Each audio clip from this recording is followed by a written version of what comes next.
प्रिसिस का क्या मतलब होता है? प्रिसिस का मतलब ये होता है कि आप जो है वो अम, जो इसको एक तरह से हम समराइज भी कहते हैं, ठीक है। या इसको हम प्रिसाइज भी कहते हैं, शॉर्टन भी कहते हैं, ठीक है। यानी कि अगर एक आपके पास, जैसे हम अक्सर चैट जीपीटी में कोई बड़ा पैराग्राफ डाल के हम कहते हैं कि इसको प्लीज समराइज कर दो या इसको प्लीज प्रिसाइज कर दो, ठीक है। अब मतलब ये होता है कि अगर एक बड़ा पैराग्राफ है उसको, अब जैसे ये 4 वर्ड से 4 लाइन से पैराग्राफ है, ये 3 लाइन से, इसको सिर्फ 1 लाइन के अंदर कंप्लीट करना है। आप 1 लाइन के अंदर इसका कंप्लीट मीनिंग इसमें पता होना चाहिए। तो दिस इज कॉल्ड प्रिसिस, ठीक है। यानी कि प्रिसिस का मतलब होता है कि जो भी चीज, जो भी पैराग्राफ है या जो भी राइटिंग है उसका एक तिहाई हिस्सा यानी 1/3, यानी अगर उसको मैं 3 पार्ट्स में से कर दूं तो उसमें जो तीसरा हिस्सा है वो आपका उतना आपका उसका लेंथ होना चाहिए। मतलब मेरे कहने का ये है कि अगर कोई, जैसे अगर कोई इतना बड़ा पैसेज है, ठीक है, तो ये वो ओरिजिनल पैसेज की लेंथ है और इतना जो है वो उसका प्रिसिज होना चाहिए, यानी कि वो यहाँ से यहाँ तक ओरिजिनली लिखा हुआ है लेकिन आपने उसको सिर्फ इतने से पैराग्राफ के अंदर सम अप कर दिया, ठीक है, या प्रिसाइज कर दिया। तो दिस इज कॉल्ड प्रिसिज। अब ये 1/3 होता है, सही है, एक हिस्सा, 2 हिस्सा, 3 हिस्से।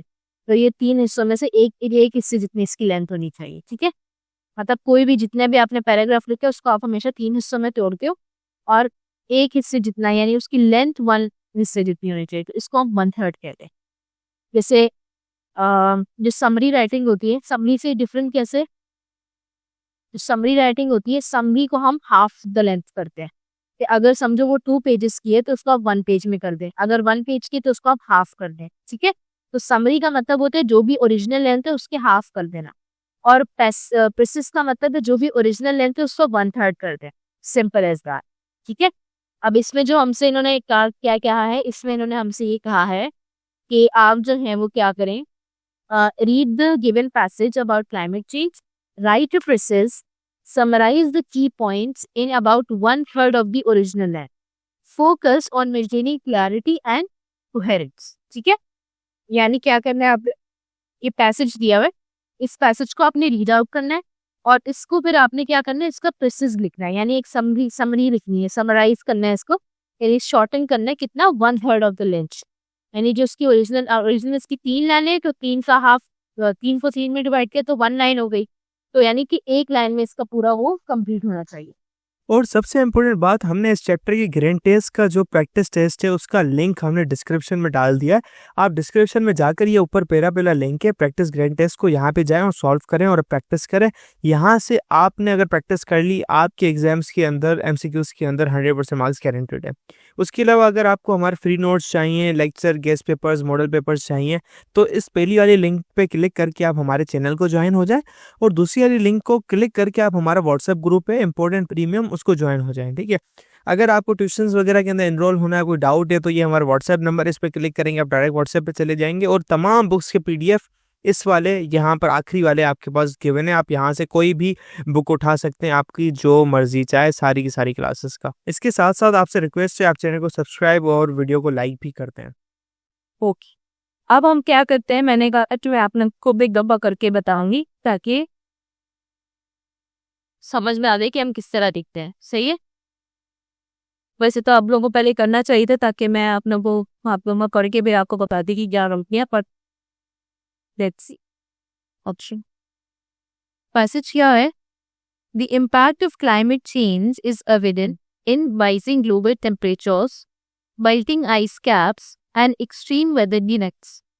It poses a significant threat to ecosystem, biodiversity, and human livelihoods. Urgent action is required to mitigate these effects and transition to a sustainable future. ठीक है, क्या कह रहे हैं इस पैसेज नहीं कह रही कि जो क्लाइमेट चेंज है वो बहुत एविडेंट है। एविडेंट का मतलब बहुत तारा है।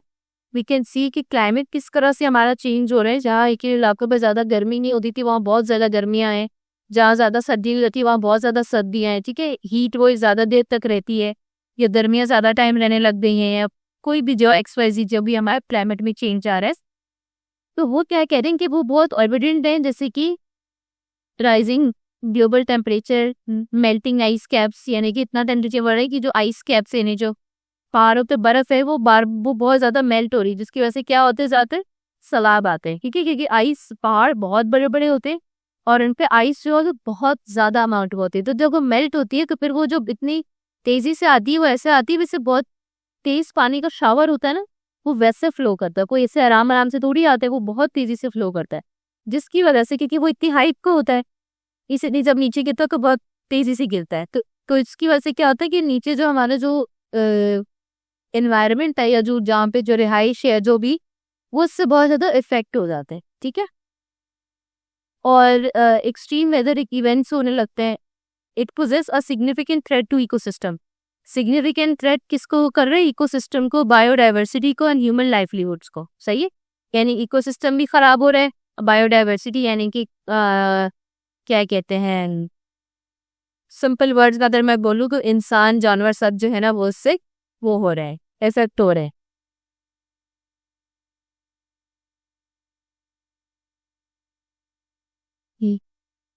मीटिंग्स, ठीक है। अच्छा, अब इसको जो है वो अच्छा फिर क्या कह रहे हैं कि urgent action is required to mitigate this effect की, अर्जेंट एक्शन चाहिए हमें कि इन इफेक्ट्स को मिटिगेट यानी कि इन इफेक्ट्स को खत्म किया जा सके या इनको रोका जा सके, to transition to a sustainable future, ताकि हम एक अच्छे सस्टेनेबल फ्यूचर यानी कि मतलब अच्छे फ्यूचर की तरफ हम आगे ट्रांजिट कर सकें, पहुंच सकें, ठीक है। अब इस पैसेज को हमने क्या करना है, प्रिसाइज करना है और छोटा करना है, ठीक है। ये बस ये बहुत छोटा है, बट इसको और छोटा करना है, ठीक है। तो अब हम इसको देखो, इस पे 2 पॉइंट्स है। एक ये है कि क्लाइमेट चेंज हो रहा है बहुत ज्यादा, जिसकी वजह से इकोसिस्टम को थ्रेट हो रहा है, सही है। तो हमें क्या चाहिए कि अर्जेंट एक्शन चाहिए ताकि ये चीज मिटिगेट हो सके या खत्म हो सके। ये 3 मेन बातें हैं इसके अंदर। अब सिर्फ इन 3 मेन बातों से मैं इसका 1 से 1.5 लाइन का सेंटेंस बनाऊं, ठीक है। फेडरल बोर्ड के एनुअल एग्जाम्स का डर है, लेकिन ये नहीं पता कि तैयारी कहाँ से करनी है। दूसरी बात ये नहीं पता कि एग्जाम के अंदर सवाल का जवाब लिखना कैसे है, कैसे सेंटेंसेस को फॉर्म करना है, कैसे हमें फुल के फुल मार्क्स मिले। तो भाई घबराना किस बात से, हमारी बैच इसी प्रॉब्लम को तो सॉल्व करने आई है। तो आप भी हमारे बच्चों की तरह 97.8 परसेंटेज ला सकते हो, 98.27 परसेंटेज ला सकते हो, फातिमा की तरह, अगली फातिमा आप बन सकते हो। आप 505 मार्क्स ले सकते हो आउट ऑफ 520। अच्छा जी, कैसे? हम आपको सिखाते हैं कि एग्जाम के अंदर लिखना कैसे होता है, ग्रेड टेस्ट प्रोवाइड करते हैं। देखिए जी, हमारे पास है पाकिस्तान की one of the best faculty. आप कोई भी सब्जेक्ट लेना चाहें, आपका जो दिल करे, आप सारे सब्जेक्ट्स लें, सिर्फ और सिर्फ 3,000 रुपये में पूरे साल में। आपको एग्जाम राइटिंग मेथड सेशन दिए जाते हैं कि सवाल का जवाब लिखना कैसे, डिफरेंस वाला अलग क्वेश्चन, डेफिनेशन अलग, एग्जाम्पल वाला अलग, मैथ के सवालों का जवाब अलग होता है। आपको टॉपर बच्चों के नोट्स दिए जाते हैं, आपको फुल बुक के notes, question answers, live classes के अंदर कॉन्सेप्ट पढ़ाया जाता है आपको, और उनकी रिकॉर्डिंग्स भी दी जाती हैं। भैया और क्या चाहिए? अच्छा, और मजे की बात, ग्रैंड टेस्ट से हमारा समझो पेपर लगता है। ये हमारा है केमिस्ट्री का ग्रैंड टेस्ट, इसका सवाल नंबर तुम नोट करो ये। तो भैया इस ग्रैंड टेस्ट में से आपके 3 सवाल लगे हैं क्लास 9 के केमिस्ट्री के पेपर में, इस साल जो नए सिलेबस से हुआ था 2025 के अंदर ग्रेड 9 का। तो इतने इंपॉर्टेंट हमारे ग्रैंड टेस्ट होते हैं, सारे आपको दिए जाते हैं। तो भैया देर किस बात की, इस नंबर पे कांटेक्ट करें और अभी रजिस्टर करवाएं। बुक का फॉन्ट हमारे ज्यादा 12 होता है, सो मैं 12 में रखती हूँ, ठीक है। अच्छा अच्छा, इट्स नॉट नेसेसरी कि आप बिल्कुल हिसाब से इतना लिखें ये हो रही, बस मतलब मकसद ये होता है कि आपने उसको शॉर्टन करना है, ठीक है। तो हम ये लिख सकते हैं कि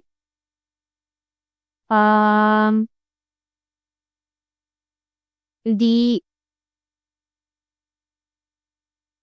climate changes, the या हम लिख सकते हैं the extreme climate changes are a threat to ecosystem and our lives, and we need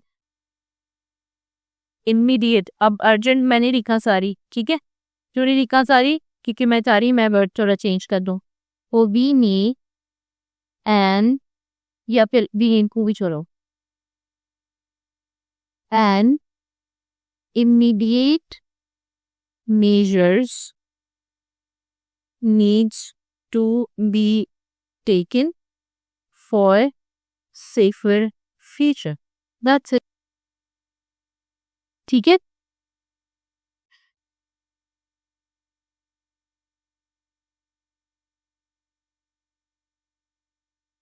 For a safer future, yes.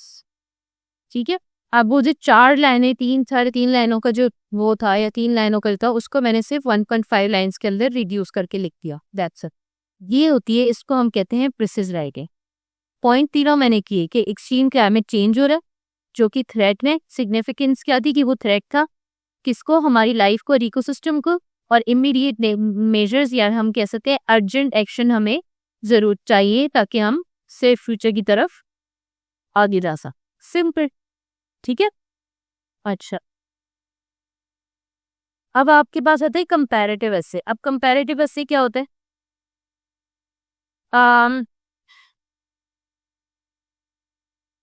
Comparative एसे का ये मतलब होता है कि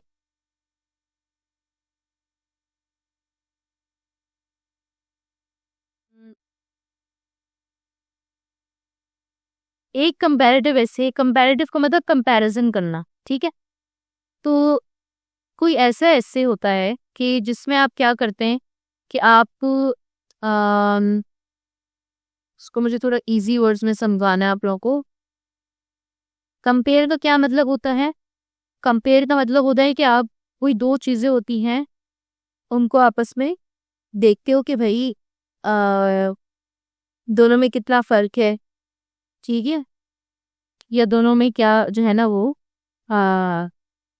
डिफरेंस है, दोनों में कितनी सिमिलैरिटीज़ हैं. तो उस चीज़ का आप एनालाइज करते हो या उस चीज़ को आप देखते हो तो वो आपके पास कंपैरेटिव ऐसे होता है. सही है. अच्छा, अब पहले देखते क्या कह रहे हैं. Read the given story. एक स्टोरी दी हुई है, उसको आपने रीड करना है. Use a variety of techniques. कुछ टेक्निक्स यूज करें जैसे introducing a topic, developing it, using transitions and creating cohesion, concluding to sequence. अच्छा, ये इन्होंने बताया कि आपने स्टोरी पढ़े उसके बाद एक एस्से लिखना है कि उसमें आप एक टॉपिक बनाना है उसका, उसको डेवलप करें यानी उसकी जो भी लिखना है वो करें, ट्रांजिशन करें. अच्छा देखो, एक इस तरह का ऐसे अगर आप लोगों ने कभी लिखा हो वो वैसे आर्ग्यूमेंटेटिव भी होता है लेकिन कंपैरेटिव में ऐसे भी कर सकते हैं कि ऐसा होता है लेकिन ये चीज़ ज़्यादा ऐसी है. इसे अगर आप 2 चीज़ों के फायदे बता रहे हैं तो आप कहो कि 2 चीज़ों में से जैसे वर्सेस होता है ना कि दिस वर्सेस दिस या क्रिकेट वर्सेस फुटबॉल, तो आप इसमें बताओ कि cricket is like this, cricket में ये बहुत अच्छी बात है बट जो फुटबॉल है उसमें ज़्यादा अच्छी चीज़ ये है या उसमें वो क्रिकेट की वजह से ज़्यादा सिग्निफिकेंस है ये है वो है इधर उधर. मतलब आप 2 चीज़ों में कंपेयर कर रहे हैं. सही है. तो इस तरीके से आपको एक बनाना होता है तो वो ट्रांजिशन ही होती है कि आप ट्रांजिट कर रहे हो एक तरफ से दूसरी तरफ. फिर कोहेजन का इंक्लूड करो. कोहेजन का मतलब होता है कोहेसिव फोर्स का मतलब है, कोहेजन का मतलब होता है कि एक दूसरे से अलाइन हो, ये एक दूसरे से जो है मैच करे. तो उसमें आपने मैच करना है यानी कोई ऐसी सिमिलैरिटी दोनों की बतानी है तो दोनों में क्या सिमिलैरिटी कि दोनों स्कोप्स हैं. सही है. उसके बाद उसको कंक्लूड कर लें आप आखिर में. इट्स कम्प्लीटली ऑन यू, आप क्या सोचते हैं, आपको क्या लगता है क्या नहीं लगता. ये कोई रट्टा वाली चीज़ वैसी भी नहीं होती. फिर आप क्या करें, use a variety of techniques to sequence events so that they build on one another to create a coherent goal and build toward a particular tone and outcome. Example, a sense of mystery, suspense, growth or resolution. Rearrange the sentences to make a comprehensive, coherent story. अच्छा, ये बहुत ज़्यादा वैसे typical और बहुत ज़्यादा इन्होंने comprehensive किया हुआ है. इसमें कोई ज़्यादा कोई लिखने की बात है नहीं. इसमें आप क्या कर सकते हैं, अब सिंपल क्या करना है कि आपने इस स्टोरी को पढ़ना है फिर इसमें देखना है कि इसमें इन लोगों ने किस तरीके से जो है वो आपके पास किस तरीके से क्रिटिक्स डिफाइन किए यानी किस तरीके से 2 चीज़ों को इन्होंने कंपेयर किया हुआ है, किस तरीके से इसको ट्रांजिट किया हुआ है, किस तरह से उनको सिमिलैरिटीज़ बताई हैं, दोनों में किस तरफ को उससे ज़्यादा चूज़ किया है. ठीक है. उसको किस तरीके से उसने जो है ना वो क्रिएट किया. टॉपिक जो है टॉपिक के हवाले से वो ऑब्जेक्ट जिसमें सब्जेक्ट जिसमें काम सारा लिखा हुआ है तो क्या वो जो उसका टाइटल है उससे वो अलाइन हो रहा है कि नहीं हो रहा. ठीक है. ये इससे कोई बेटर टाइटल हो सकता है. फिर उसके बाद एक और एक अपनी तरफ से एक आपको इवेंट कोई टॉपिक इंट्रोड्यूस करवाएं, कोई टॉपिक बताएं और फिर उसमें मतलब इसमें आपने ये पढ़ना है कि एक कैसे इंट्रोड्यूस करते हैं टॉपिक को, डेवलप कैसे करते हैं, ट्रांजिट कैसे करते हैं, कोहेशन कैसे, कंक्लूड कैसे करते हैं। इसको पढ़ के हमने एक वो बनाना है, क्या बनाना है, इसको एक एग्जाम्पल बनानी है और फिर उस एग्जाम्पल से हमने अपना एक जो है ना वो ऐसे एक कंपैरेटिव ऐसे अपना खुद से एक लेगी। ठीक है, अब वो आप इसको देख के भी लिख सकते हैं या अपनी तरफ से भी लिख सकते हैं, इट्स ऑन यू। ये पूरा देखिए यहाँ तक ये कंपैरेटिव ऐसे, ठीक है, उसको आपने फिर क्या करना है, पढ़ के इसमें से चीज़ें ऐड करके और फिर आपने अपना एक ऐसे बनाना है किसी भी चीज़ के ऊपर। You can write it.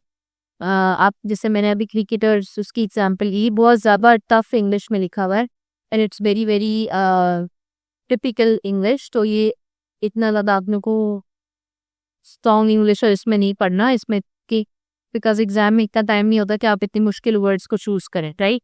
But your English should be refined, it should be